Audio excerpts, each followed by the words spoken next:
Good evening, everyone. My name is Danae Mitchell. I'm one of the success coaches for the Completion Center, and I am the secretary for the Alliance Against Injustice Employee Resource Group at Nctc. Tonight, I'm excited to introduce the first part of our two-part series of Cops and Communities. The goal with this event is to build relationships and understanding through conversation. Tonight, we will be learning more about our very own police department here at North Central Texas College. Student safety is really important to us at Nctc. The questions and topics that will be discussed tonight came from Nctc students, staff, and faculty. We appreciate all of your input and inquiries. Before I introduce our moderator and the Nctc police chief, I want to make sure that our Nctc community is aware of the Campus Shield app. This is a free tool for Nctc students, staff, and faculty that can offer assistance with contacting emergency services, requesting courtesy services, submitting anonymous tips, and much more. You can download the Campus Shield app for free from the App Store or Google Play. The moderator for this event tonight is Dr. Cheryl Burge. She is the division chair of the Public Administration and Management Division, which houses criminal justice majors at Nctc, as well as the faculty liaison for our Equity, Diversity, and Inclusion department. She has a bachelor's and master's degree in criminal justice and a PhD in sociology. She worked for 7.5 years in the criminal justice system prior to her time at North Central Texas College. Chief Nicole Shaw is the police chief over North Central Texas College's police department. She's been in law enforcement for 21 years and has been the police chief at Nctc for over 3 years. She has a master's degree in criminology and criminal justice and has a plethora of experience and knowledge within the criminal justice and law enforcement realm. We appreciate both of you for sharing your knowledge and experience with us tonight. So without further ado, I'm going to turn the time over to Dr. Burge and Chief Shaw. Thank you so much, Danae, for that great introduction. You made Chief Shaw and I sound like we're the stuff. So we appreciate that. Yes. And just before we get into this, I mean, Chief Shaw is amazing. So before we dive up into the questions, Chief Shaw, tell us about those bars you have on your badge there. Let me sit up straight here. Okay. Hi, I'm Nicole Shaw. I'm so happy to be here with y'all tonight. I've been looking forward to this conversation as soon as it was, brought to my attention. So first of all, thanks for having me. These awards and medals just means I've been doing this a long time and I'm old. So some of them are for education, some of them are for awards I received, and some of them are for certifications I received. So just a kind of smattering of my experience. Okay, awesome. So you have several bars there and they look amazing. So congratulations for all of your accomplishment. And I am so looking forward to us having this conversation. Yes. So first, this first question, as a criminal justice instructor, I have my students actually doing a research in this. And I think it's very important for anyone going into the field of criminal justice to understand and know the differences between a school resource officer, Nctc police officer, a city, county, and state police officer, and also a state trooper. So do you mind expounding on that a little bit and giving us some information about the differences between those roles? Absolutely. So the Texas Commission on Law Enforcement, TCOLE, is our licensing agent. Every peace officer in the state of Texas has a license, and there's about 79,000 of us. There's quite a few peace officers' licenses in Texas. So it pretty much boils down to jurisdiction and the clientele you serve. So my jurisdiction would be Nctc. Like Gainesville PD is within the confines of Gainesville, Texas, the city limits. The county, likewise, within the unincorporated parts of the county. So, in a school resource officer, they're typically inside a city, but they have, a different jurisdiction, a different clientele. Sometimes it's a different police department altogether, and sometimes they are officers within that city, but just doing that role in the school. So, it's all about jurisdiction and your clientele. So there is no difference in qualification for the different jurisdictions. Everyone has to be. Okay, awesome. Now, is Nctc affiliated with any of those outside agencies? We are not, actually. We are our own unique entity within the state of Texas. We have our own police department. We are fully functioning, a standalone department. That's not to say we don't have lots of partnerships that we rely on. But we are our own department. Okay. Now, this next question is going to kind of bring in some issues. As a police officer, serving at a community college, how can you mitigate issues of racial disparity in different ways that can serve the city, county, and state, and even the campus? I think within Nctc, I and my department are in a unique situation where we see our clientele every day on good days. Typically, you call 911 on your worst of days, on the occasions where things are not going well, life's not going well.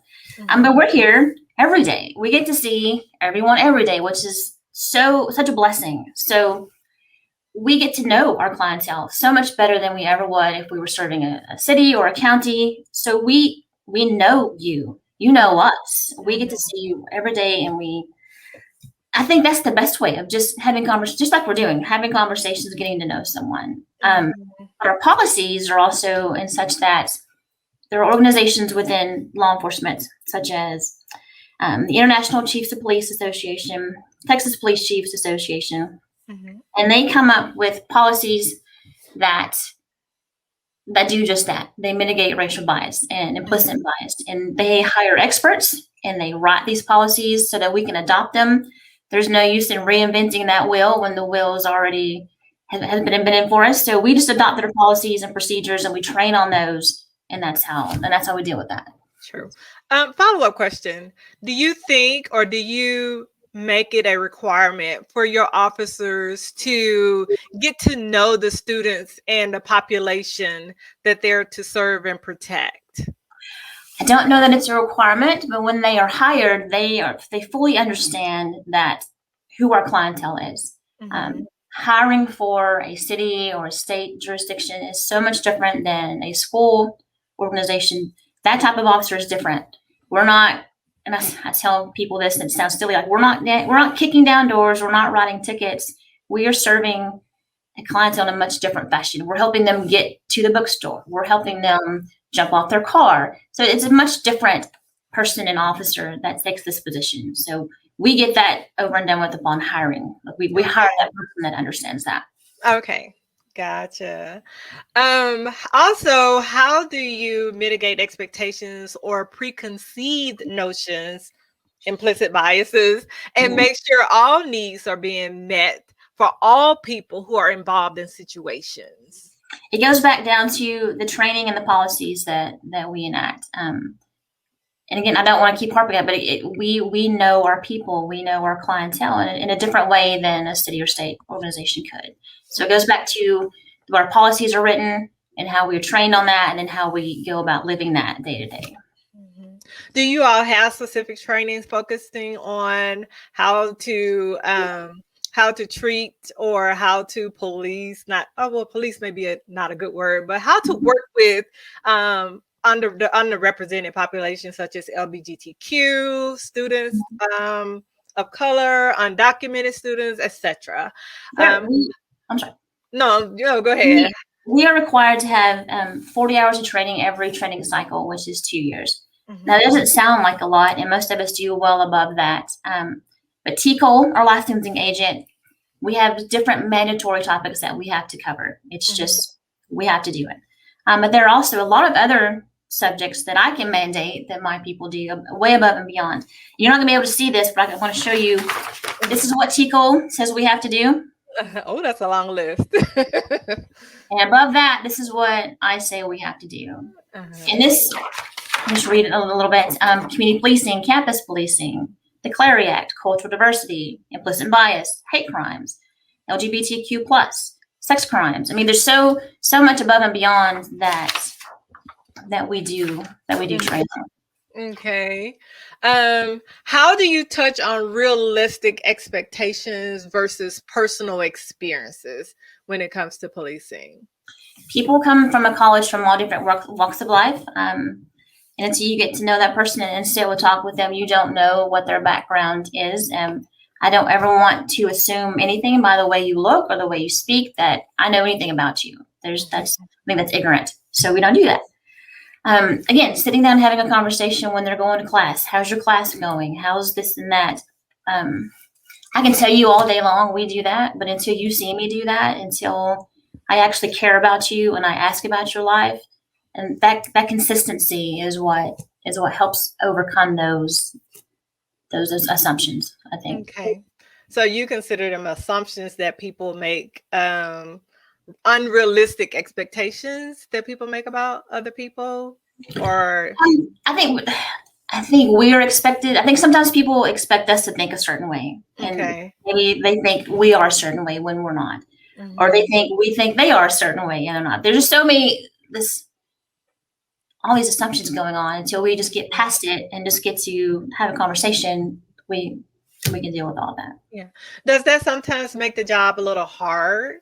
Trying to live up to other people's expectations when you I don't know that I want to live up to their expectations. I think it needs to be, hard and unfeeling and all that. I don't want to live up to that part of it. Right. So maybe not. Okay.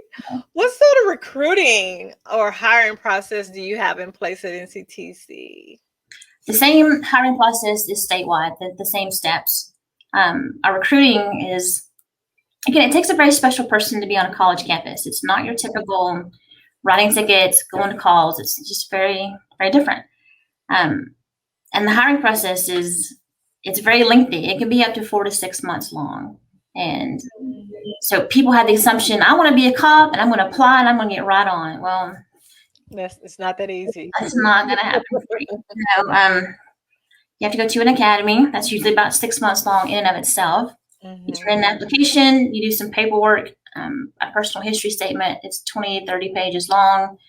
There's a background investigation. There's a medical screening, a psychological screening, a polygraph. All this just takes so much time. But by the time you want to be a police officer, by the time you want to be a police officer at a campus, you're pretty familiar with that whole process. Yeah. We'll start at a city and then kind of come to us at a later time in their career.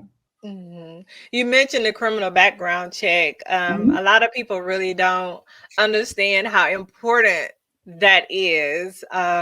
When I was teaching in the classroom in my earlier years, I would have students who would come in and they say, I did this when I was 17, and they didn't realize that it was going to cause problems when they were trying to get a job in the force. Exactly. So can you talk a little bit more about that? Because there are some crimes whereas after a certain length of time, they still have a chance of getting hired. Correct. But it's still a chance. It's not. Right. You can get waivers. Certain Class A misdemeanors, that would be like your DWIs. We're not trying to say mistakes don't happen. People make mistakes. People get caught doing things they shouldn't have done, and it shouldn't be held against you forever. But there's a 10-year wait on that.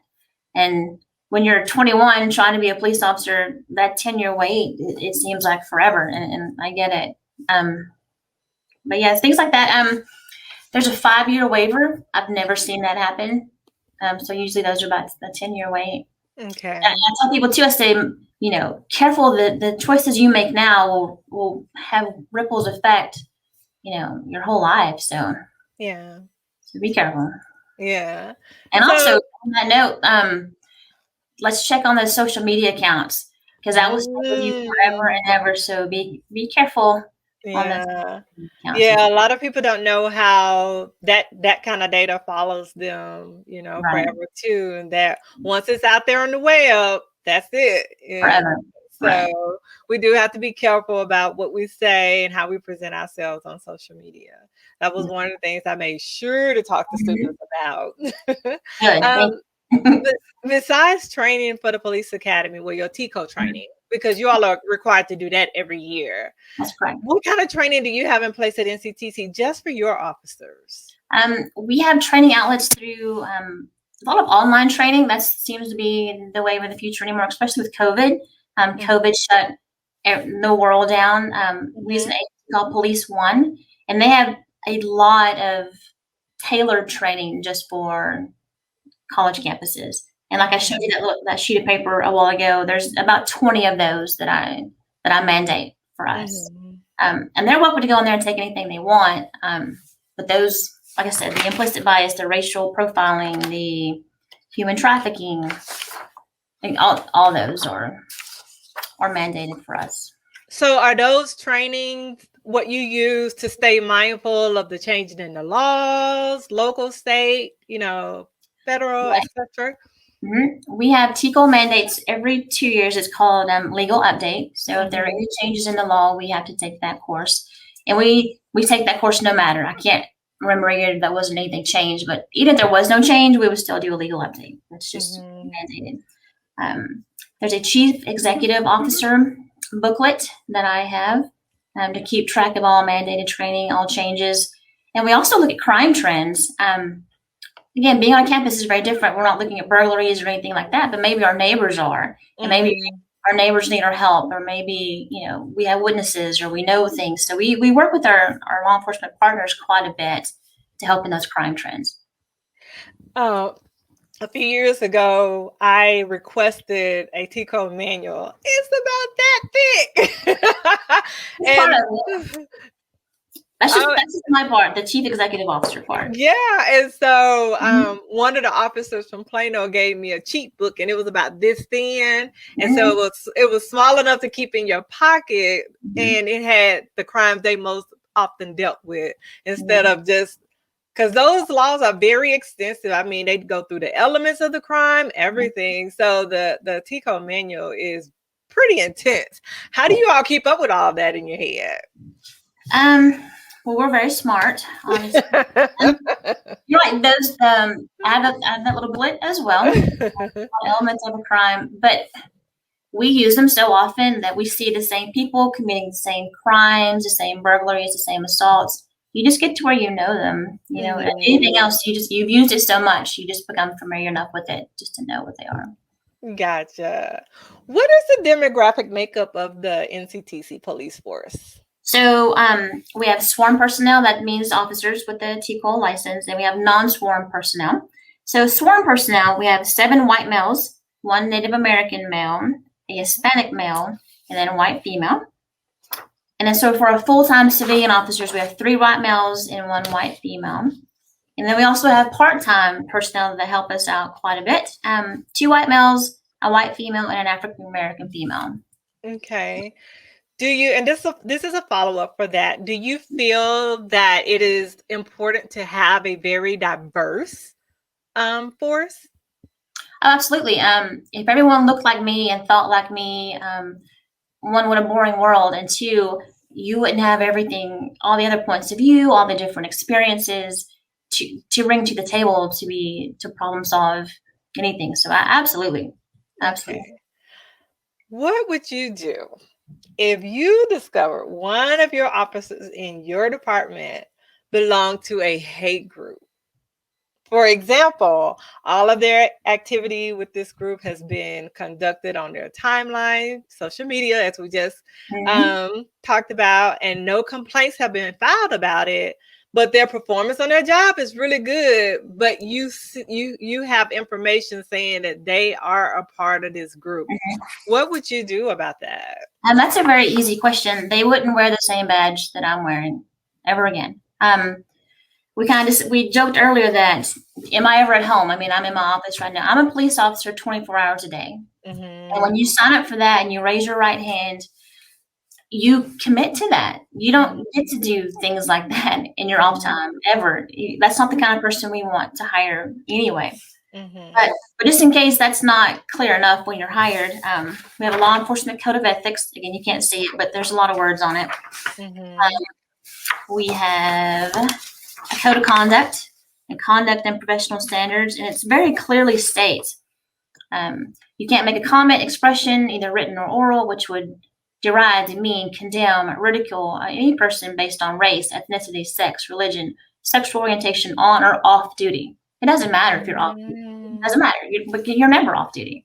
If such comment or expression will tend to generate a controversy or disruption within or outside of the department, impede upon the department's general operation and performance, and affect working relationships necessary for the department's functioning.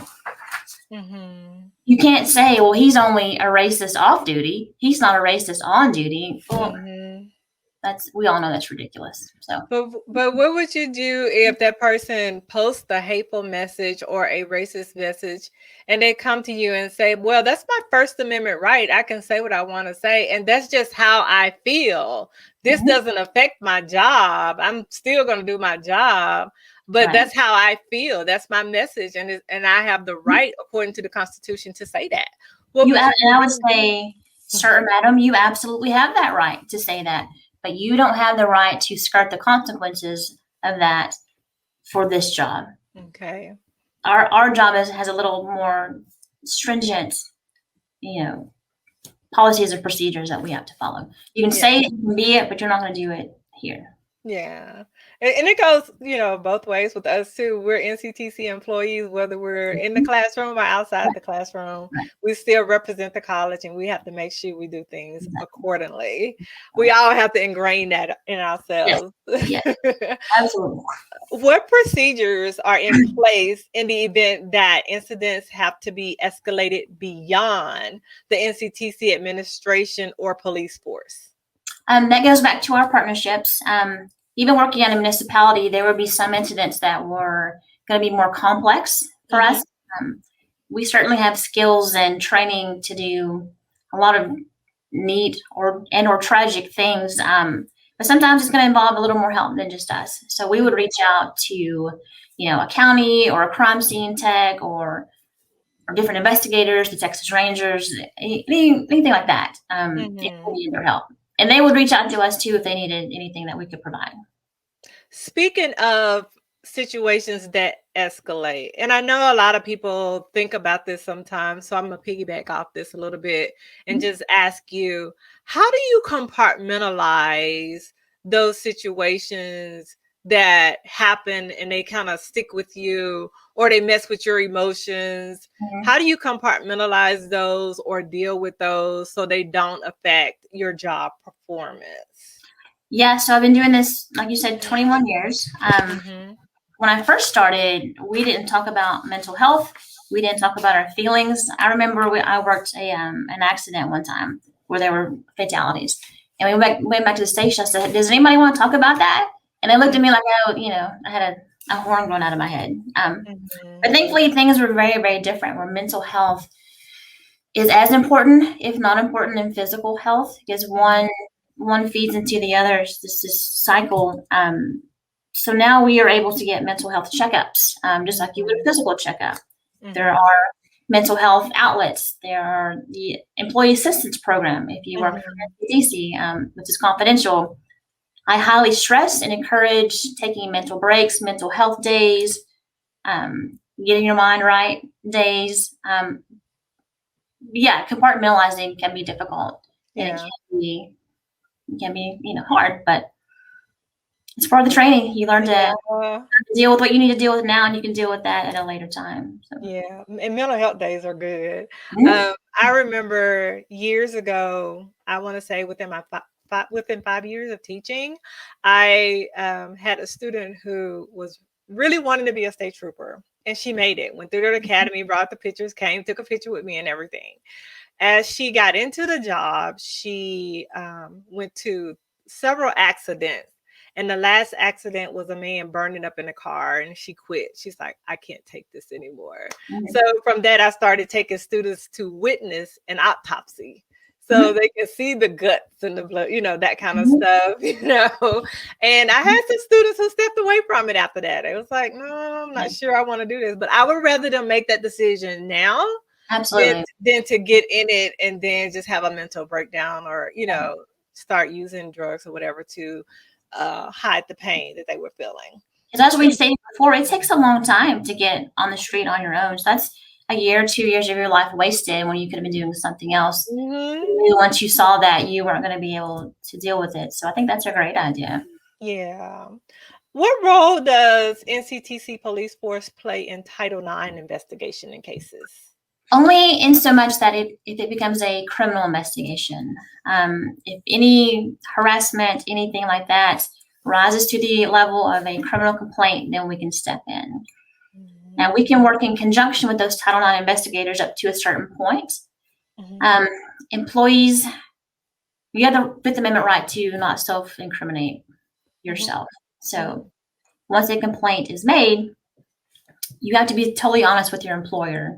Whereas you don't have to with me. Like I can read you your Miranda Rights and you can say, I'm not going to talk to you. And that's it. Okay. So once that level of sexual harassment or something, to that nature is brought to me, then we'll talk about it. And then we'll just kind of see how we go from there. Two things. Can you explain for our viewers what Title IX is? A Title IX complaint has to do with different ways genders are treated. Like if you have this program for male, you have to have this program for female. So it talks about that. I'm also lumping in harassment with that. It's not necessarily a part of that. Can be, maybe not. So any type of workplace harassment, sexual harassment, right? I lump that all in. Maybe that's not it exactly, but I lump that all in to explain it. It's easier to explain. Can you give an example of types of cases that you've dealt with at Nctc? Not telling us the case, but just types. Yeah.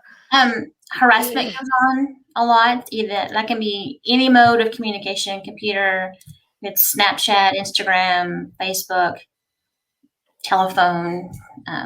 If someone tells you they don't want to talk to you, then they don't want to talk to you and leave them alone. Because that could be either workplace harassment or we could get to a criminal level of harassment. So. And you also mentioned that you give people their Miranda rights. What are the Miranda rights? Most people don't understand what that is. We see it on TV. Right. So that comes from Miranda versus Arizona, and I can't remember here. But that's your Code of Criminal Procedure 3822, right against self-incrimination. You have the right to an attorney. You have the right to remain silent. If you can't afford an attorney, one will be appointed to you. Do you understand? It's that. It's basic. You can talk if you want to. If not, you can wait for your attorney. Right. Okay. So, and you all do give students the Miranda warning or people on campus. That's a good question too. Do you, like, if someone comes on campus and does something, that's considered your jurisdiction, right? And you have the right to detain them. Okay. Now, do you call the city for that person, or do you, if they need to be detained, what do you do? If it happens on our campus, then we will deal with that. Okay. Awesome. What is in place to hold Nctc police accountable in incidents? Like, do you have body cam? What reporting methods, witness testimonies?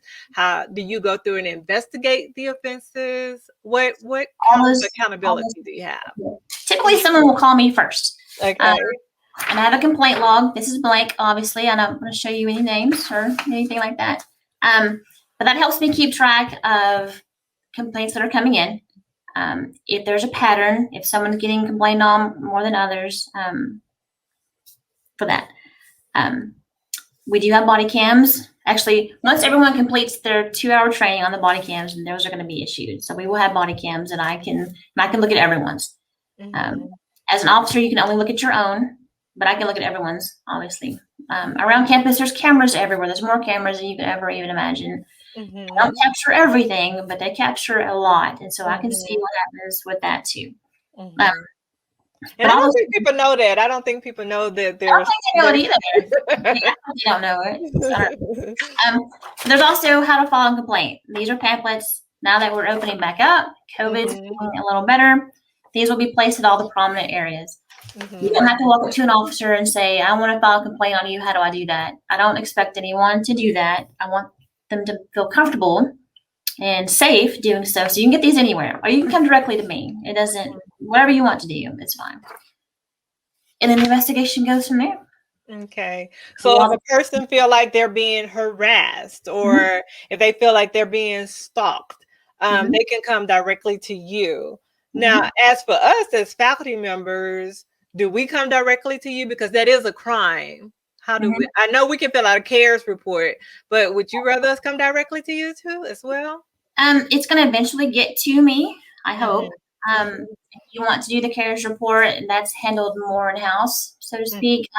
If you're comfortable with the officer on your campus, by all means, go to them and they'll get the ball rolling. I was talking about, let me be more clear, this how to file a complaint was on, how to file a complaint on one of my officers. Okay. We don't have to, but sometimes we have to. And how to file a criminal complaint against anyone, anything, for anything, you can come to me, you can come to any officer on campus. Do the CARES report. It will all get funneled to the right person. So whoever you're most comfortable with at the time, by all means do that, and I'll get you to the right spot.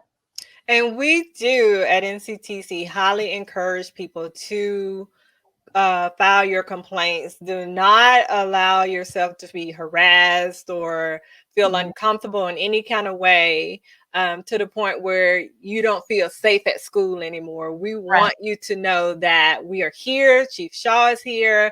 Please file a complaint with someone. Do not allow this to go taken care of. We're here for help. Sometimes I've brought it on the very, very end of it when things have gotten so bad. That you're right, that they are scared or don't want to come to school.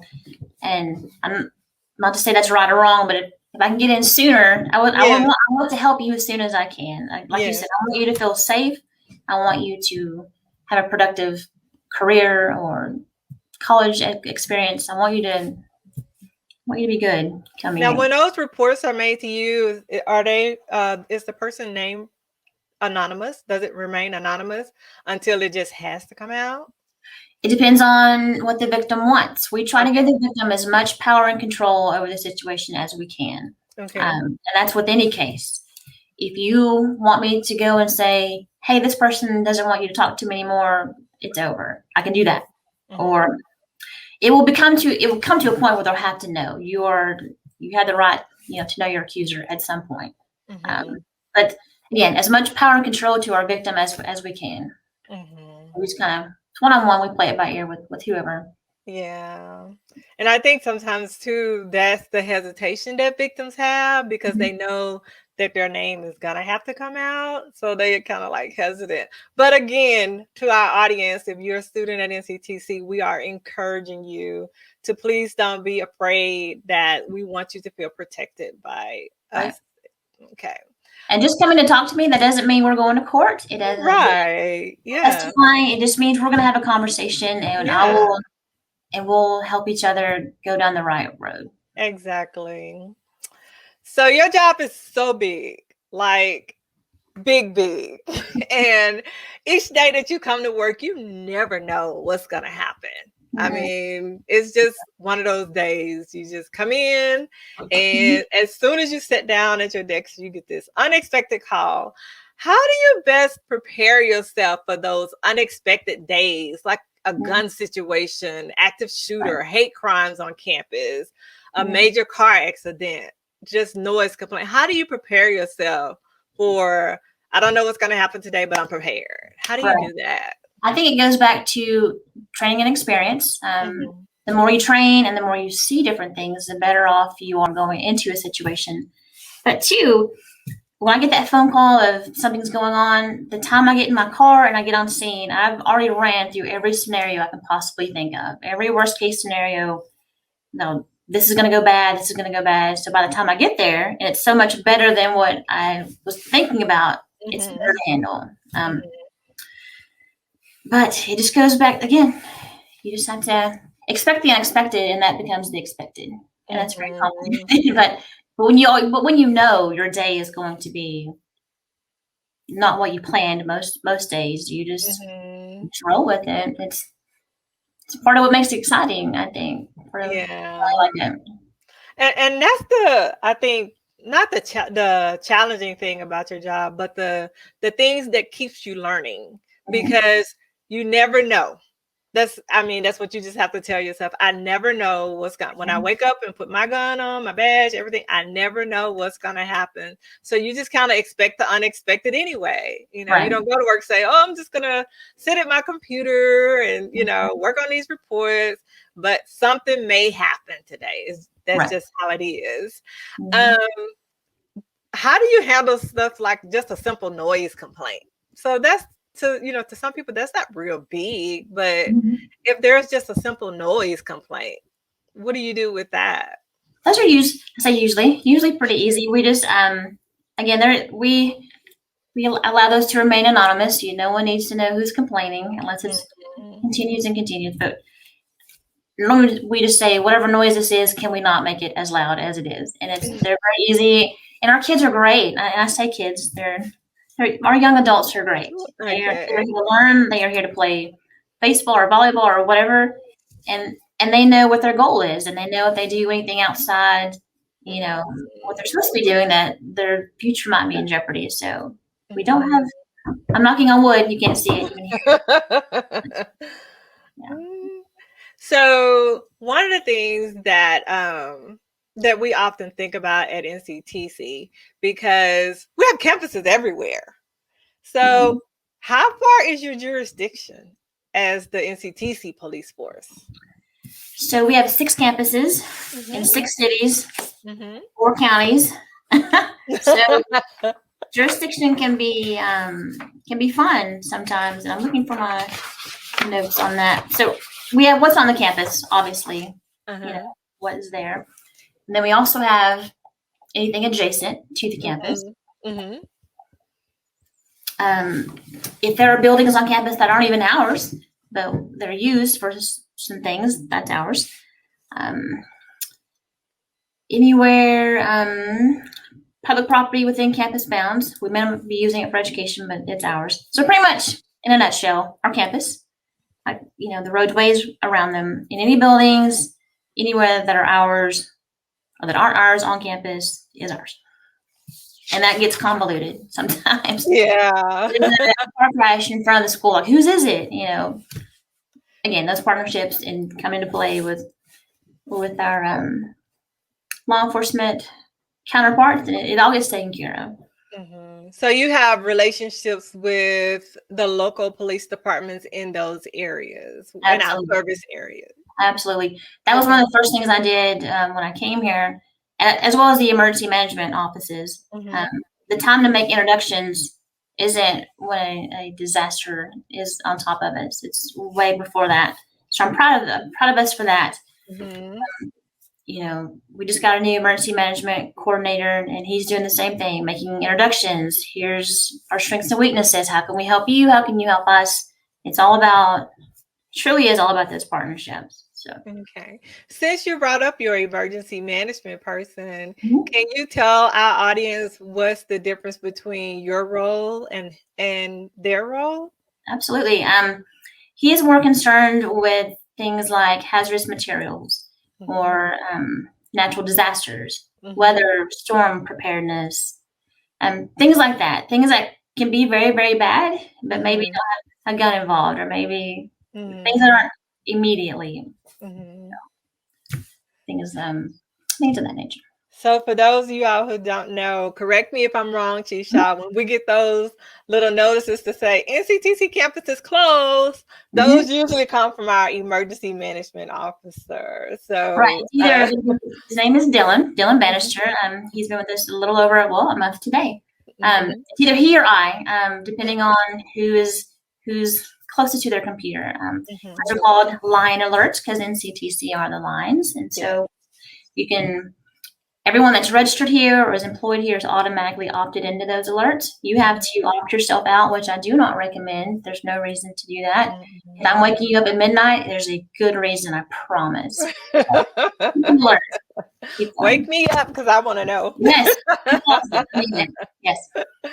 How does an officer determine when and what level of force to use. We've been hearing that term Yes. so much. Use of force. Right. How, from your training and your knowledge, how does an officer determine? I noticed that discretion plays a part in it. And for those who don't know, discretion is when a person uses their own personal judgment. But in your opinion, how does an officer determine that? Here's our policies on response to resistance. Pretty lengthy. And then we have reporting systems. Okay. Lot of reporting for an incident. If I am on a scene and there's an actor on a scene, an actor is the person I'm having a conversation with or whatever, and it goes bad, I'm allowed to use one level of force above the force I'm being presented with. And those levels, we call it the force continuum. It's in a line, but that doesn't mean I have to go through every single one before I get to the next level. For example, so officer presence is the very first level. Then we have verbal commands. Then we have empty hand controls, like escorts. I'm just going to put my hand on your shoulder and help you walk with me. We have intermediate weapons, a taser, kicks or strikes. Then we have chemical agent weapons, which OC spray. Impact weapons, like an asp baton. And then we have lethal force.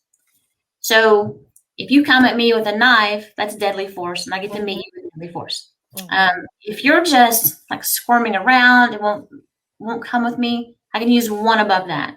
It doesn't make any sense. It's quite illegal to keep on using force when it's not necessary. And once you stop using force, I must also stop using force because it's over. Once I get you handcuffed and we're good and you're not doing anything that would require me to use force, I must stop. Okay.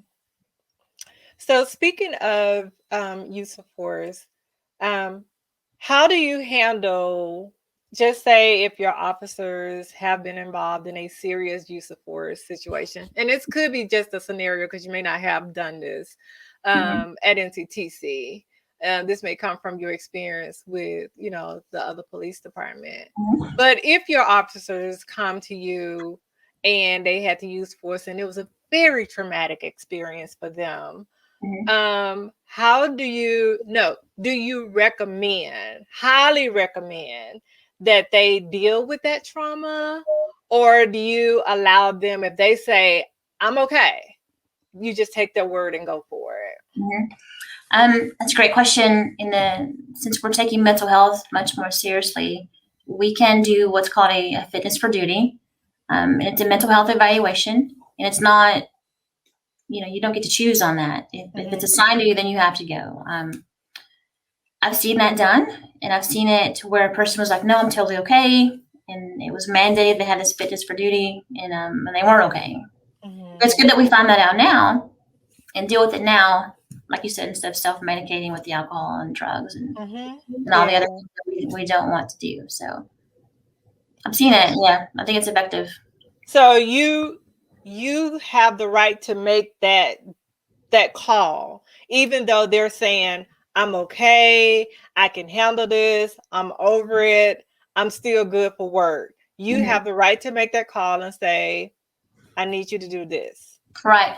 I've seen it done as a shift where the whole shift was involved in a traumatic experience, and I've seen it done for individuals. That usually only comes when their quality of work is affected, and there's a pattern of they're showing up late or they're taking off sick days, or there's usually something that will precipitate making them go and do that mental health. So is that just for traumatic experiences that happen on the job? Say if you know that someone dealt with a traumatic experience that was not job related at all, but they came to you and they told you this happened to them, what would you do? Same thing. Absolutely. Yeah. Because traumatic experiences happen, Yeah. On off duty, you can't help it. You can't predict it. So, but if you're not fit for duty, no matter what the cause was, and you're not fit for duty, we want to make you better so that you can continue with your life, whether that means you are not on the force anymore or not. I want you to be healthy and well to go on with the rest of your life. Yeah, I appreciate that because, sometimes we think we're okay and we're really not. And it comes out in a situation. Right. It just takes that one situation to let us know, really not okay, you know?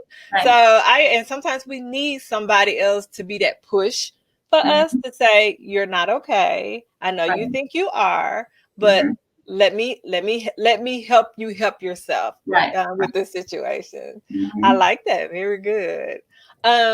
If you learn that there was going to be a counter protest to confront a political event on campus, what do you consider to be your primary duty, and what action would you take to maintain order? Typically, there you get a little bit of a heads up on that. Sometimes you don't, but when you do, I'd like to meet with the heads of both of the parties, of whoever that is, not at the same time, not in the same room, but just hey, here's how we expect you to act. We're all going to be adult. We're all going to respect opinions, and we do it with both sides. And there's some parameters we set up, like you can't go on the street, you can't do this or that, and it's usually gone very well. We've always had good luck with that. On the times it hasn't gone well, we have to remind some people, get off the sidewalk. You have to stand over here. And the thing is that the protests I've been a part of, not participating in, but worked, people think that I'm affiliated with in some form or fashion with this group because I'm protecting them. I'm protecting everyone. I don't want anyone to get hurt. I want everyone to go away safe and healthy. We're going to follow the rules while we're here. So people get really mad. I've had people get really mad at me in the department, not here, for supporting this cause, for helping them. And when I'm supporting the First Amendment, and we all have that right. So it can be a challenge when it gets heated like that. But again, knock on wood, I've never seen it go south where we had to arrest or anything like that. But yeah, our goal is to have a safe event for both parties, no matter whose side I'm on or what my personal beliefs are. It doesn't matter. Yeah, I remember when I was attending TWU, on the campus they had, because you mentioned freedom of speech, they had free speech zones all over campus. Like, what do you know exactly what that is, and can you explain to people that free speech doesn't always mean you have the right to say whatever you want to say? I've seen those free speech zones, and I would I would like to hear their explanation on that. I've never heard of that before. Maybe it's so they don't block walkways or something. I don't know. But right, freedom of speech doesn't mean you get to say anything you want. Your rights stop where my rights begin. Like, you can't yell fire in a crowded theater. You just can't. You can't provoke a response like that. You have the right to say it, but not the consequences of having said it. Right. I'm gonna go somewhere. Okay, bye-bye. Right. So a lot of people don't understand the freedom of speech. Anything they say this, well, I have a right to say this. You're violating my constitutional rights. Right. So I think it's real important, and I thank you for sharing that explanation, that you don't have the right to say everything you want to say, that you do have to be mindful of other people. And how is that instilled in your officers as well? First Amendment? Right. I think it translates more for us. We get called names, we get called this and that, and that is protected. We can't be offended with that. So we just have to understand that they're not mad at us necessarily. They're mad at they had a bad day or whatever. So we can't react to every provocation that we receive. And then, and I'm sure that can get hard sometimes too. Difficult. It can be a challenge. But then students that are in class, we've been called a disruption of class, so to speak. When there are instructors and students getting in arguments, and that First Amendment right gets thrown around quite a bit. So.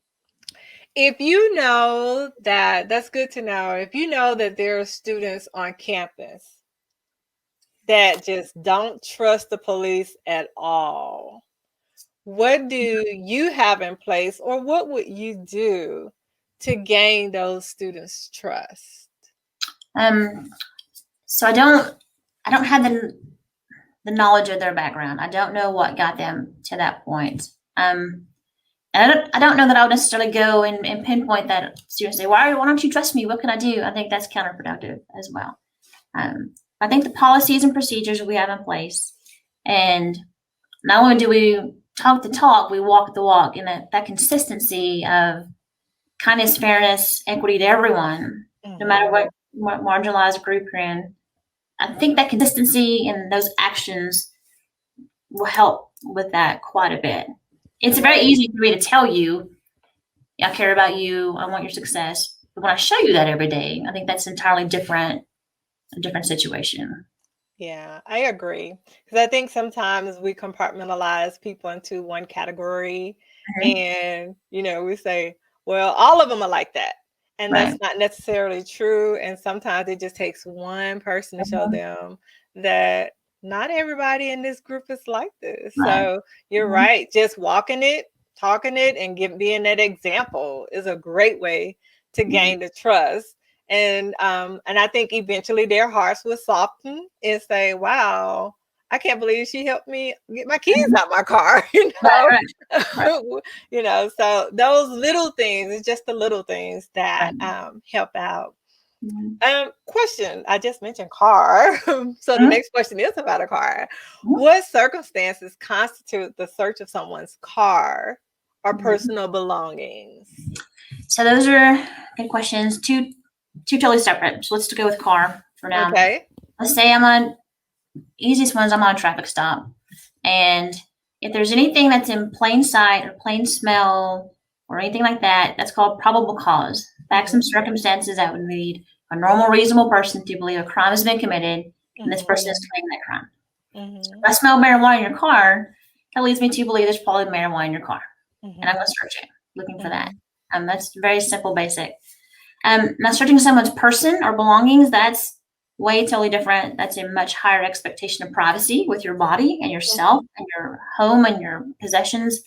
That's going to take probable cause as well. A much higher level of probable cause to get to that point where you're searching a body. There's also something called a Terry Frisk, where I can do a pat down of your outer clothing, looking for weapons.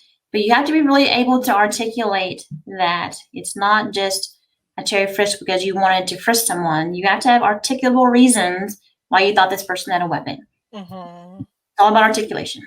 And of course, if you're arrested, you're getting your pockets and all that searched anyway. So that's another way you would get your belongings searched. And another term that's thrown around a lot that people may not necessarily understand, that's kind of embedded in what you just said, is reasonable suspicion. Can you explain that to the audience? So, on the scale of what we go by, we have like a hunch. Like I think something may have gone shady over there. And there's reasonable suspicion. And there's probable cause. So it's between a hunch and probable cause. You have a reason to believe that something is going on right here. So we're going to focus on that and look at that and investigate that further. So that's what I teach it as. Gotcha. So how hard is it to trust a hunch? Like, suppose my gut is wrong. If we go by gut feelings. I'm not going to act on a hunch. I'm going to act on suspicion, probable cause. But once you've been doing this a minute, your hunches you kind of know. Right. Yeah. You're not going to act on it until you can get articulable reasons why you're doing what you're doing. Right. In what areas do you feel you need growth to better serve the campus community in a more equitable way? So this is my third year or so at a college. This is my first college.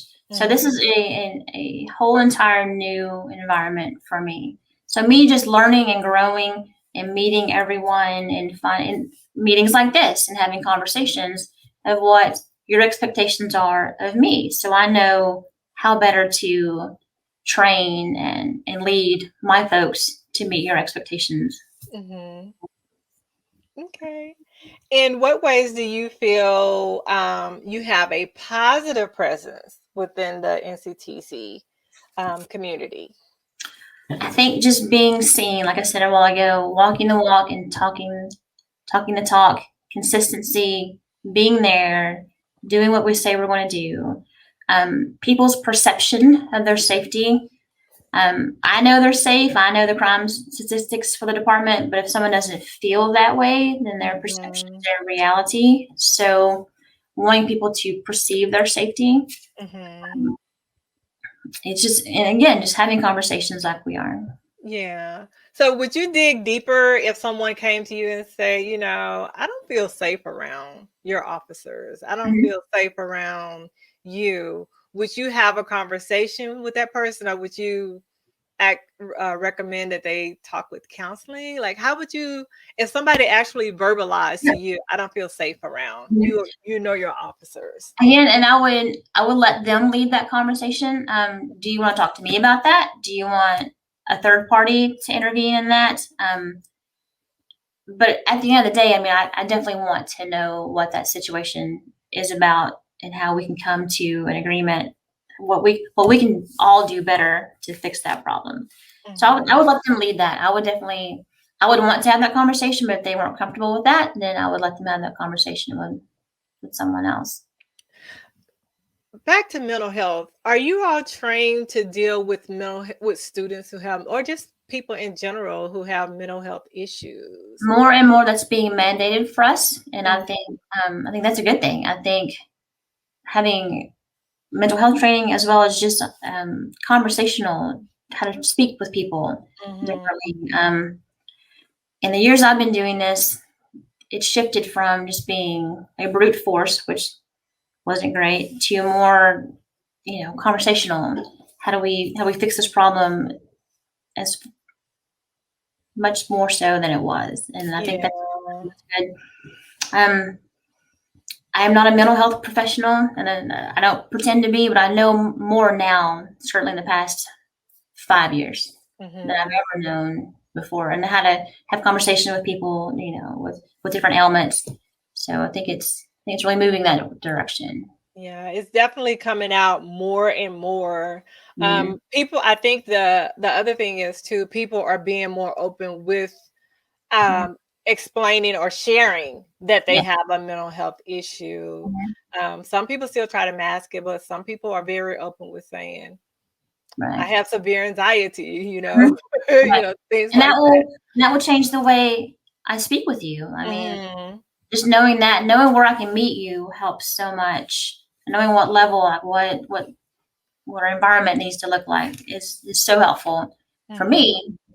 Because if you're comfortable, then I get more information. I get to know what I need to know. Right. And that's key. That's very important. And I hope that the audience really heard that. The more you know, or the more the officer knows about you, that helps them to communicate with you better, because we do have this assumption sometimes that you're the officer, you should know this, but officers are human, they don't always know. But what if I say, oh, Chief Shaw, I am having an anxiety attack right now. You may shift from, okay, you were speeding, to let me deal with you in this anxiety attack, and we'll talk about the ticket later. Yeah. So it's important. Communication between both is very important. So I appreciate you sharing that. How can the college at large learn and grow to help us in the growth process about policing and working with each other? I think this right here, this is brilliant. I love it, because we were having conversations about expectations, or why do you do it this way, or just learning why our policies and procedures are what they are, or how did you get to be a police officer. Just don't be afraid to reach out and ask questions. If you don't know something, then ask. If you don't know, this is old hat to me. Again, I've been doing this my entire adult life. I mean, so I think I get complacent to the fact that you don't know as much as I know about this law enforcement little world, but that's the truth. So I need to do a better job of explaining, and everyone needs to do a better job of explaining. This is why we're doing what we're doing. If you have questions, please ask. Just these conversations, I think, are the way to get to know each other. And I agree with you. I appreciate the conversations as well. I remember on the first day of class, I used to always tell my students, okay, forget NCIS, forget Law and Order, forget all the TV shows you're watching that's entertainment. Now we're getting ready to learn what the law really is. And so remember, those are actors. So some of what you see is the truth and some is not. So now you can't use that information that you watched on Law and Order to take this test. You're going to have to pay attention. And so same thing with what you just said. Don't let Law and Order teach you who Chief Shaw is. Talk to Chief Shaw to know who Chief Shaw is, or the other officers on the Nctc campus. So that's a really good point, and I appreciate that. Is there anything else you would like to share with our audience just about your job, your role, your experience, and things that you would like to see different just as a community on campus? I think the only thing I really want you to take away from this is that I am here to help everyone leave better than when they came. If employees are on campus, I want them to leave knowing they did a great job and they're earning money. If students are on campus, I want them to know they're getting a great education and they're going to do great things with their life. I want you to be better than when you came to us, whatever that means for you. Yes, we are law enforcement officers, but especially here, I'm not so much in the law enforcement business as I am in the quality of life business. You may come to me with an issue that I can do nothing about or help you with, but I will know someone who can. Yes. I will get you there. I will make that connection for you. So even if it's not my wheelhouse, so to speak, I'll get you to that right person. So just know that we are here. Everyone's here for you. I mean, your success is my success. That's written everywhere. You need it. So that's what I want you to take away from this. That's great. Thank you so much, Chief Shaw. I have enjoyed having this conversation with you. If we can ask Daisy to come on, that would be great.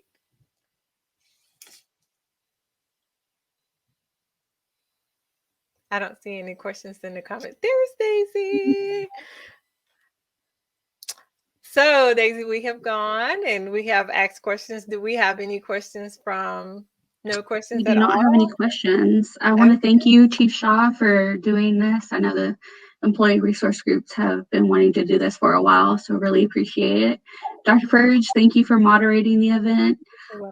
We look forward to our next Cops and Community series that will host our local police officers, much same way as we did today, on April 22nd at 6 p.m. Thank y'all so much. Thank you. Have a great night. Have a good night. Good night.